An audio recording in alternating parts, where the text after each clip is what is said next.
wisdom, many years of being on the planet. So, my name is Natalie Johnson, and I'm here with Gaia Gems Organite. So this is a piece of Organite.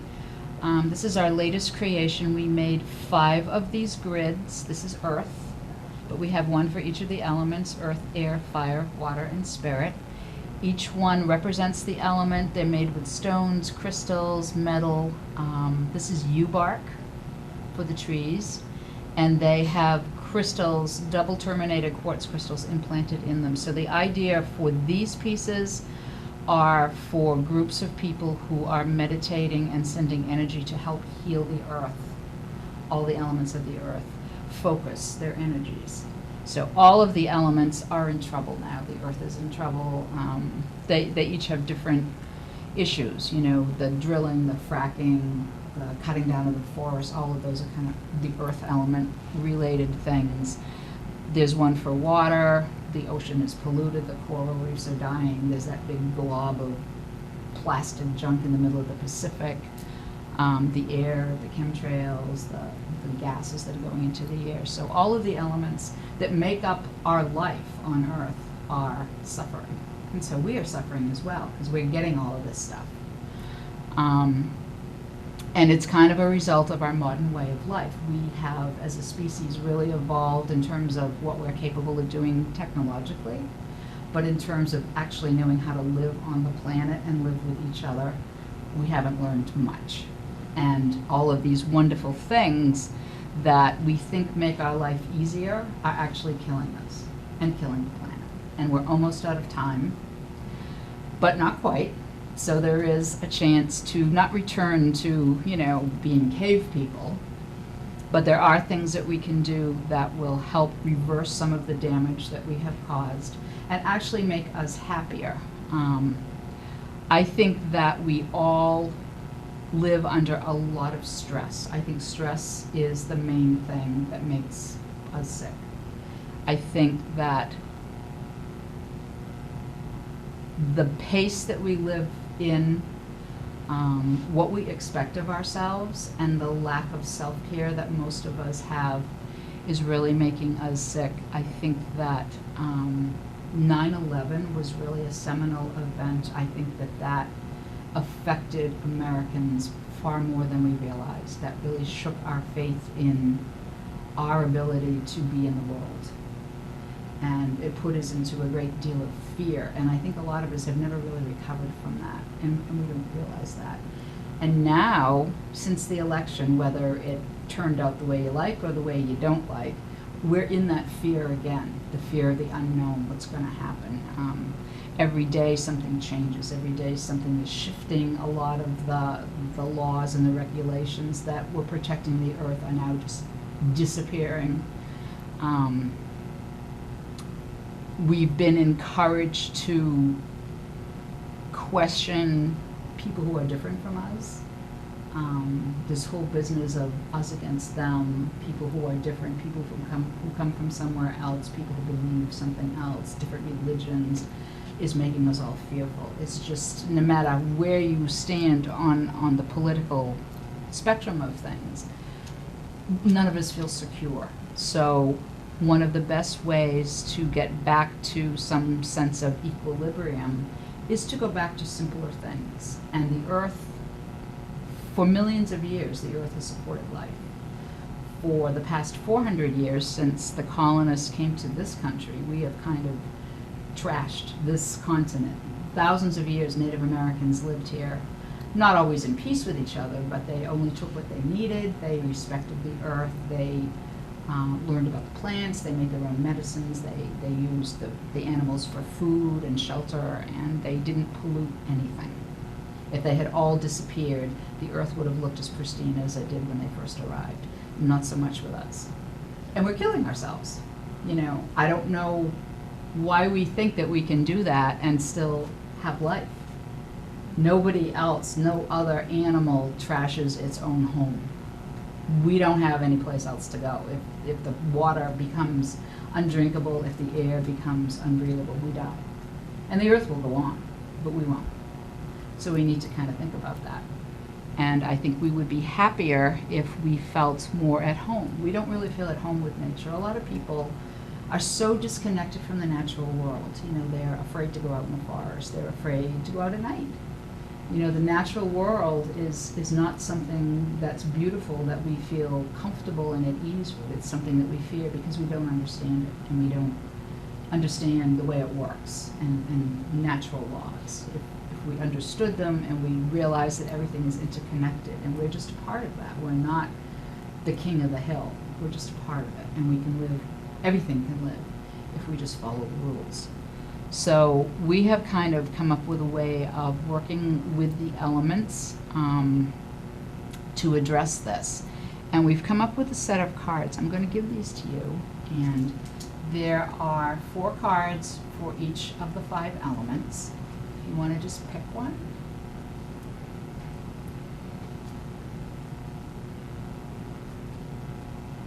Okay, what'd you get? I got spirit. Okay, so for each card, there's a quality that's associated with spirit, and then there are practices that you can do. They're simple, they're easy. It's a theme today. It is. This is a theme. Everywhere we go. Okay. Well, there are no accidents. All right, so why don't you read yours? What does it say? What did you get? Mine says, at one meant. Mm-hmm. Okay, at one meant is the state of being at one with others and with God in harmony and in unity consciousness. Mm-hmm.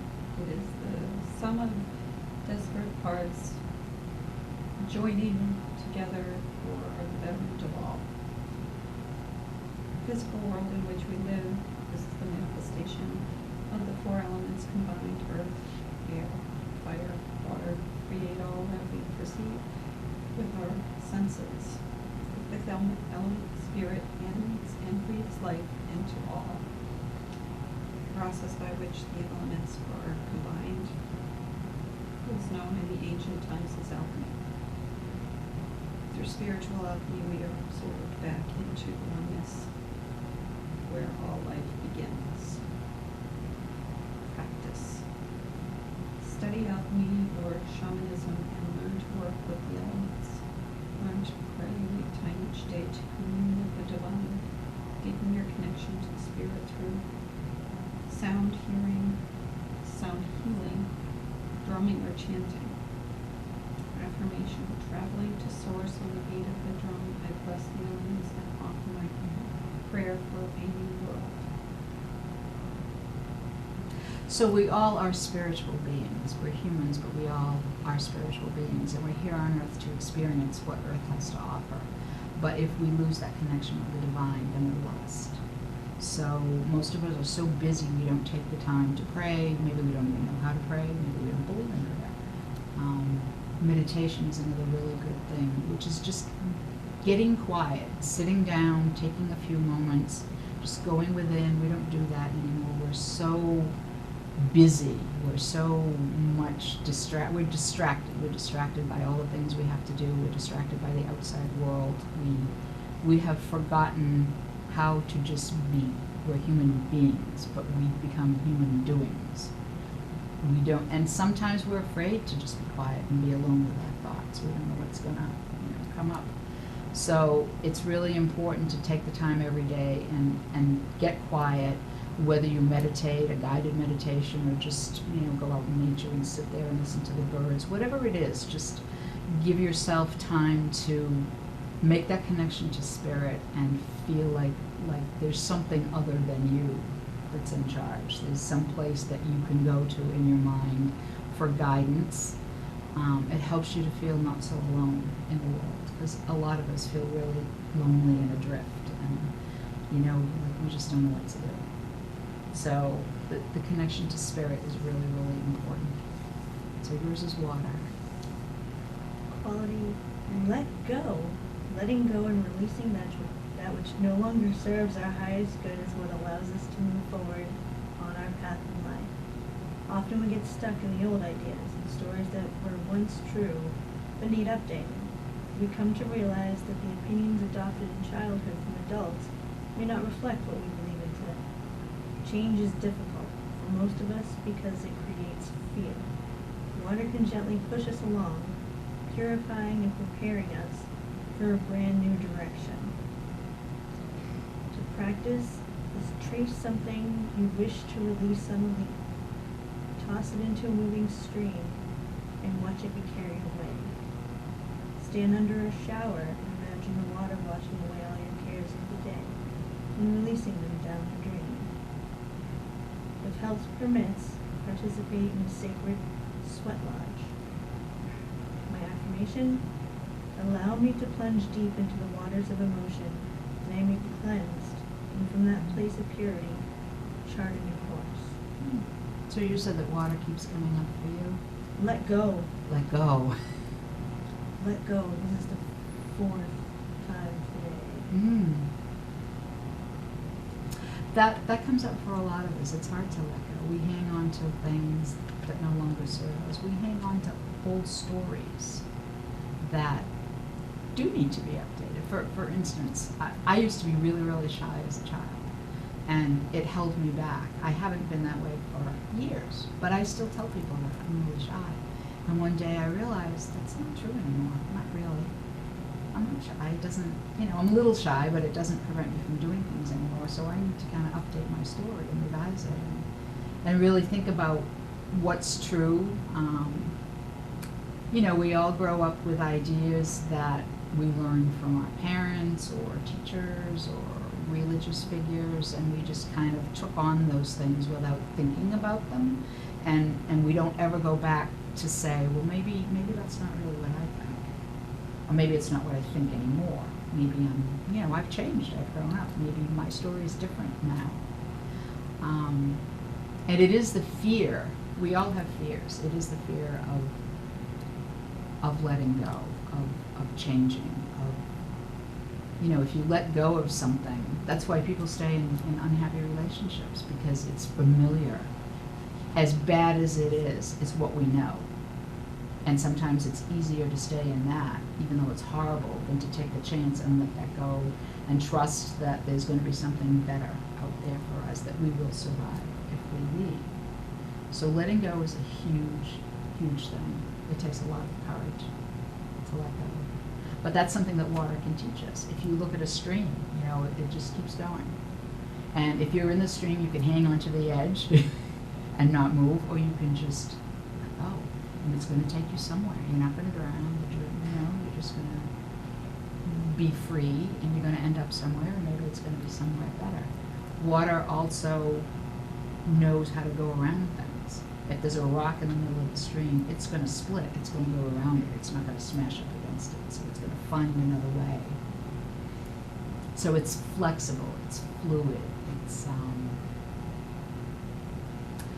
being open to possibilities, not just digging your feet in and saying, no, I'm not going to do that. I'm not going to try that. I'm going to stay right here because I'm too afraid to let go. So pick another one.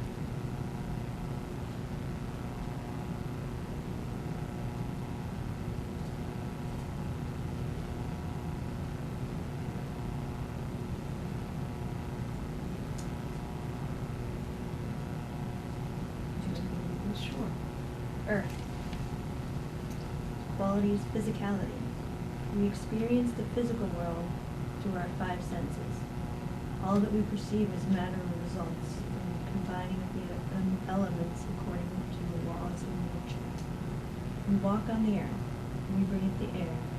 We spend the first 9 months of life suspended in water. We receive life itself from the fire of the sun, and we are animated by spirit.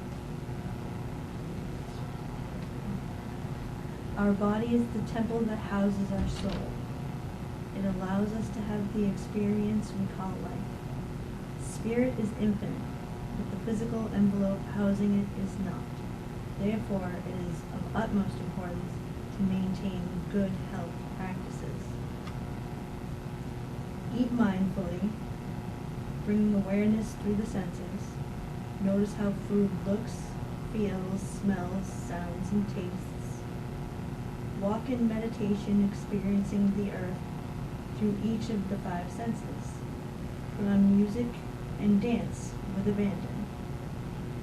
The affirmation, I honor my body and that of Mother Earth with respect and gentle nurturance.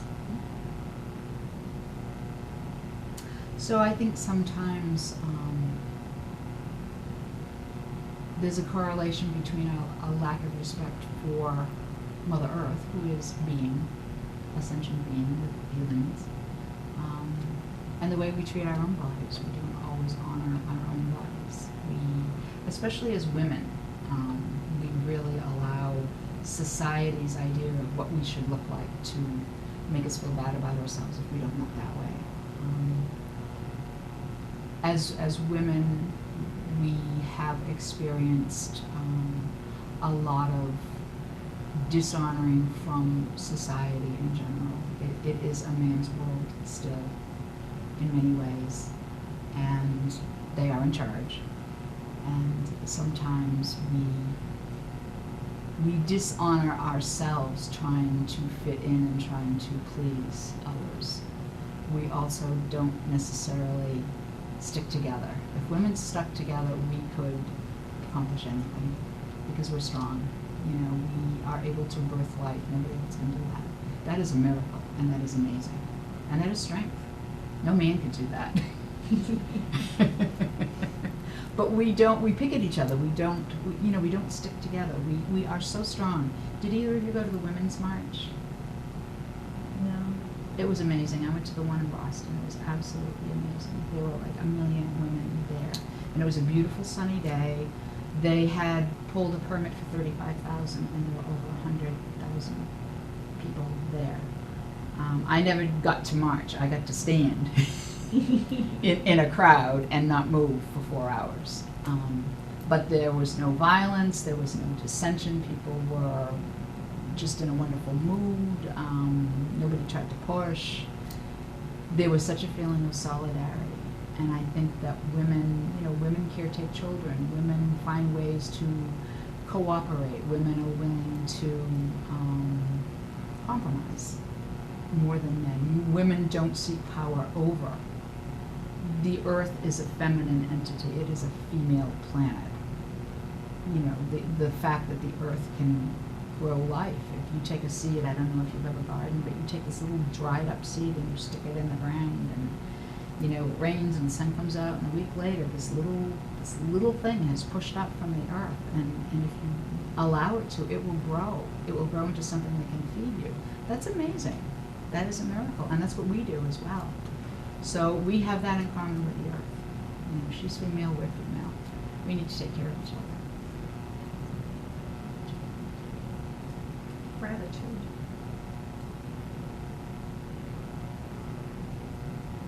I don't think this. Oh, no, that's, no.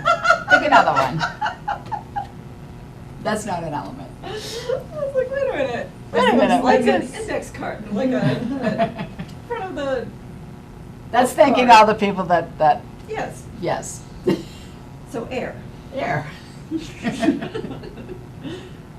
that's not possible. No, quality, find your still point. Sorry. Birds of prey have the ability to fly above the storms, looking down from the vantage point with crystal clear vision. In life, we must become the keener observer, flying high above the storms like hawk, soaring effortlessly on the currents of life by surrendering to the flow. High above the earth in the silence, we too can experience that still point where time stops and we can be, simply be. Practice. Focus on breathing. Pause between inhaling and exhaling to achieve the still point. Remain in this place of no time for several seconds. Meditate to send your consciousness up through the crown into the sky, past the stars and planets, into the beyond. Dwell there a while. Imagine you are a hawk soaring high above. Feel the power of the great wings as you ascend. Feel the ease of soaring on thermals. Enjoy the freedom of just being. affirmation. I soar high above the earth to the still point beyond all limitation and plan my future with crystal clear vision. Thank you. Vision? Vision, okay. So, the hawk is the only bird who can fly above the storm. They actually physically fly above storm clouds, so they're not caught in them. They can fly that high. And they fly incredibly high, and so they can see. They look down and they see things. They see the whole picture. And we have the ability to do that too, but you do have to just kind of step outside of a situation, be able to do that, and find that still point, center yourself so that you can look at all your options, look at all the different facets of something and gain some clarity and see the truth in things, rather than just reacting to something. That's really important to do. Excuse me. Do you want a glass of water? Yeah, great.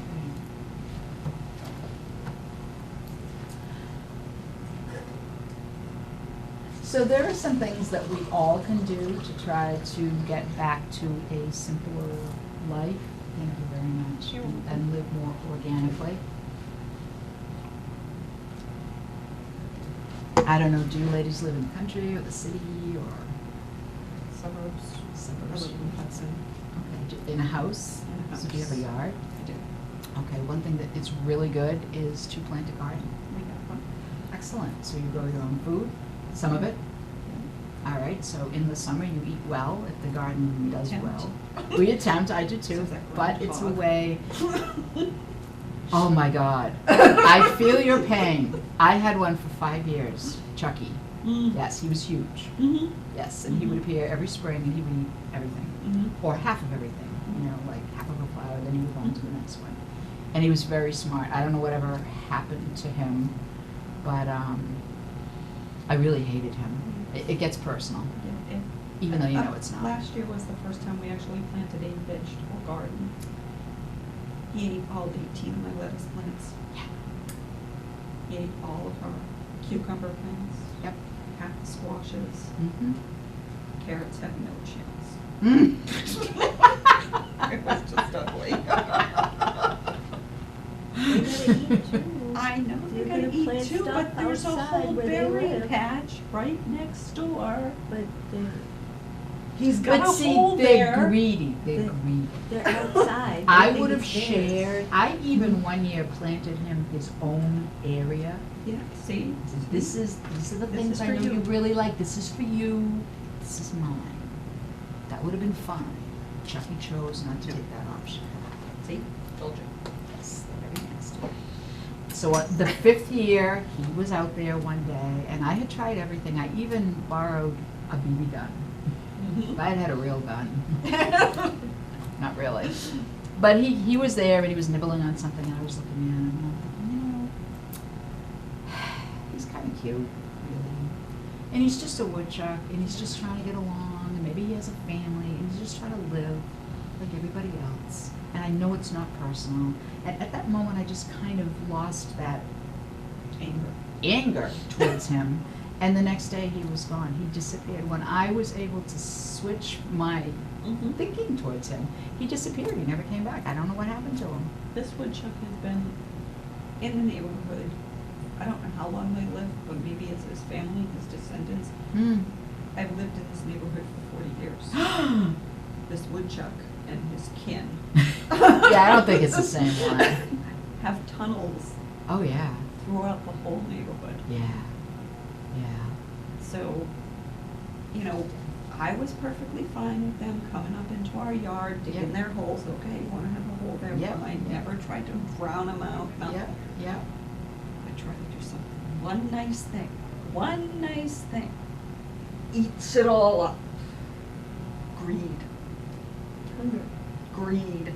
There are plenty of other places he could There's go. clover. They can eat clover. They can go to someone else's Two house. furry animals win over humans every time, I'm sorry. So if you're lucky enough to have a garden and Yes. not a Chucky, Yes. you can grow your own food. So you know that it doesn't have pesticides and it can be organic. And it gives you some freedom. That's what I like about it. That's a radical act, gardening, because you're doing something that nobody else controls, and you're taking your power, you know? You're controlling what goes on your dinner plate, at least for whatever you get out of it that Chucky doesn't eat first. So the 2 lettuce leaves, maybe. So gardening is really good. If you don't have a yard, some herbs in a sunny window. You can sprout. You can grow your own sprouts. That's easy. Anybody can do that all winter long. It's really healthy. Buying if you don't want to do that, buying at farmers markets, buying locally. Find a farmer that grows organic. It's worth the money to spend a little extra, and you're supporting people in your area. And it hasn't traveled 2,000 miles to get to your supermarket, not even to your table. So it's old by the time it gets to you. Whatever you buy in the supermarket, it has absolutely no life force. You might as well eat air. It's doing nothing for you. Things with water, find ways to conserve water. We all waste water in ways that we don't even think about. And it never was really a consideration in this part of the country. But I lived out west where there is always been a shortage of water, and you really learn out there how precious it is. And now it's a problem here. Last year with the drought, it was unbelievable. And that's going to happen again. So, you know, you're brushing your teeth, don't let the water run. Don't take the 20-minute shower. Collect rainwater if you can. You know, there's a lot of things that you can do to conserve. We even take the water from our turtle tank. We have turtles, Mhm. so we take it, Yep. we clean it, we dump it in the garden. That's wonderful. So there's probably stuff in there, All kinds of nutrients. nutrients for Yep, the yep, plants. it's good for the plants. Yep.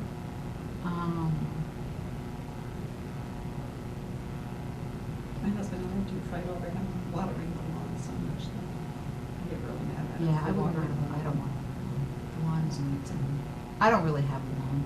It's not. It's like a collection of green things. It looks okay, but it's not really grass. It's kind of his thing, Yeah. but.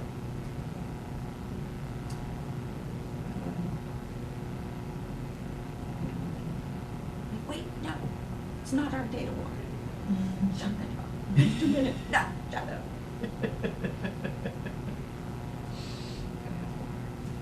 Can't live without it. No, that's the one thing we have. The air. You know, I don't think we necessarily do things to pollute the air, but I'm a sure lot of we other buy people do. products and stuff. We that- buy products that outgas things into the air. So, you know, Yes? Come in. we have the power of our pocketbook. We really have the power to influence things by what we buy and the companies we choose to support and those that we choose not to support. So we have far more power than we have been allowed to realize. You know, we're made to feel disempowered. And I think a lot of people feel kind of helpless, like, oh, I'm just one person, what can I do? But if we all stick together, we can do a lot. And if we don't like the way things are going, then we need to find our voice and do something about it. And we can do that. I believe that we can do that.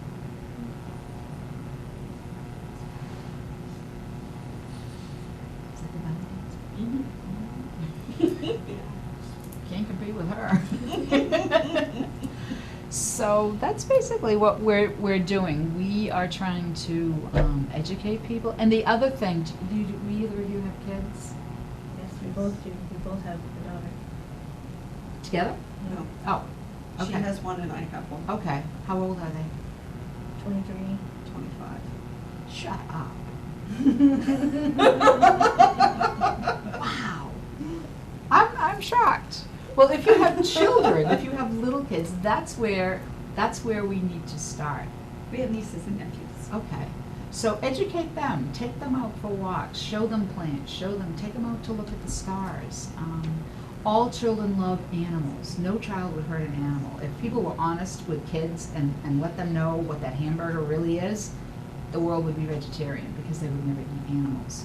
So I can remember when people first started recycling, and it was older people that didn't want to do it. But there's no kid alive today that doesn't recycle because they've done it from birth, and they know that that's the right thing to do. So it's really important to educate your children and your grandchildren. Bring them out in nature. Let them not be afraid of bugs and, the woods. I saw a really great thing on social media, and this woman was at a checkout line or something, Mm-hmm. And the cashier said, well, do you have reusable bags with you? And she said, no, I don't have reusable bags. And the cashier made some sort of comment about her not being into the green thing. And the lady put her in her place and said, that's right, I'm not from the green thing. I'm from the generation that you reused your milk bottles. I'm from the generation that you, and she came up with this list of things that, Yeah. so there's this whole section of people guilty our age Right. that just really trashed this country Yes. more so than some, the earlier generation. That's true. Yeah. Yeah. And it's just amazing, and now they're Yep. just trying to go back to what the earlier Right. generation Right. was doing. Right. That's right. You Like, there's know? another thing that I've seen about organic food, and they said, 40 years ago it was all organic. Right. It was all organic. Yeah. That wasn't a thing. And what, No it tastes GMOs. different. Right. It, Oh, it yeah. actually It tastes does. different It from does. what Yeah. it used to taste like. I think Anyway, there's a I'm belly sorry, dancing thank you. class I think we're supposed to getting the commence boot. now. Yeah. Sorry about that. Thank you.